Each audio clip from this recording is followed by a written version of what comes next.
Well, in this video, we're going to discuss what it takes to make the sun's energy produce AC voltage for your home. The United States has spent a crazy amount of money on the current infrastructure. And that infrastructure supports mining, drilling, transporting, refining, and distributing fossil fuels. At the same time, the demand for energy has gone up steadily with the population. Solar, wind, hydroelectric, and other renewables are really starting to make a dent in the infrastructure though. I think there is definitely hope for renewables in the future as a primary source of energy. It's hard to believe that the Earth absorbs over 173,000 terawatts in a day.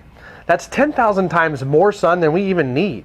It's agreed that 20 days of sunshine is all the Earth needs to produce more energy than the fossil fuels ever did on this planet combined. Transforming light from the sun directly into electricity without any moving parts is science. It's free. And when it's not, we won't care, right? So how do we harness that potential energy and power our homes with it? It's a process as predictable as the sun rising and setting every day. And there are no moving parts during the whole process. This makes solar technology so desirable because the technology will last for decades at a time. So how do we take photons from the sun and get them to push electrons on the solar panel in a manner that will create enough electricity to power our homes? It all starts with the PV cell. A single PV cell is the smallest component capable of this process. Silicon, being the second most abundant element on this earth, is perfect for this. So the silicon is then sandwiched between two layers of conductive material. An atom within the silicon connects to other atoms by 4 strong bonds. And this keeps the electrons stationary so no current can flow. A silicon PV cell is a semiconductor with 2 main layers, a positive and a negative. The positive side is doped with boron to give it a positive charge, or extra electrons, and the negative side is doped with phosphorus to give it a negative charge. The junction where the positive and negative layer come together is called the p-n junction, and an electric field is created there. It generates about a half a volt DC to travel through the cell from the p layer to the n layer, but not in the other direction. The connection between the P layer of one cell and the N layer of an adjacent cell increases the overall voltage, which is then added in series. Sunlight has particles of light shooting out from it, and they're called photons. And when those photons hit the solar panel hard enough, it knocks an electron free from its bond, leaving a hole. And the negative electron and location of the positive charged hole freely move around now. Since there's an electric field at the p-n junction, the electrons will only go one way. The electron gets pulled over to the N side, while the hole gets pulled over to the P side.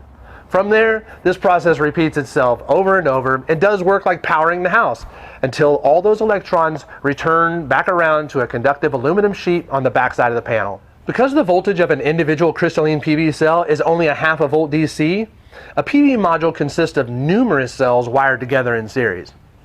So when 36 cells are wired in series, you should expect to get 18 volts DC. Unlike voltage, the current of the cell is dependent on the surface area, so the larger the panel, the more voltage it can produce.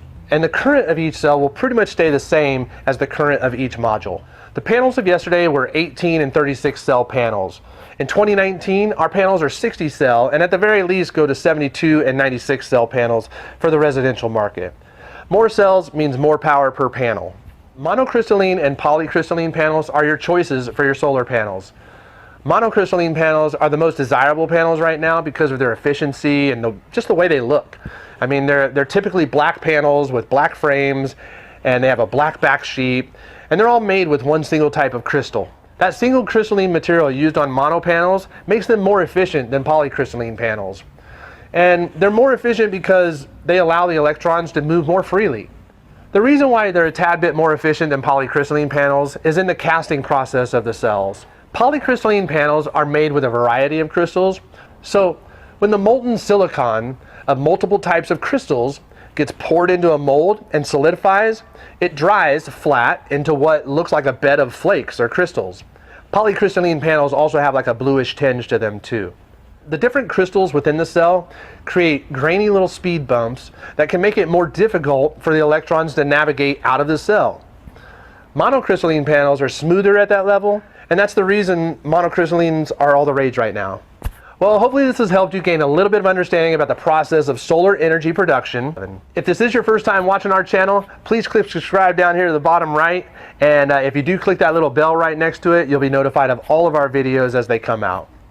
Thanks so much for watching, and we'll see you on the next video.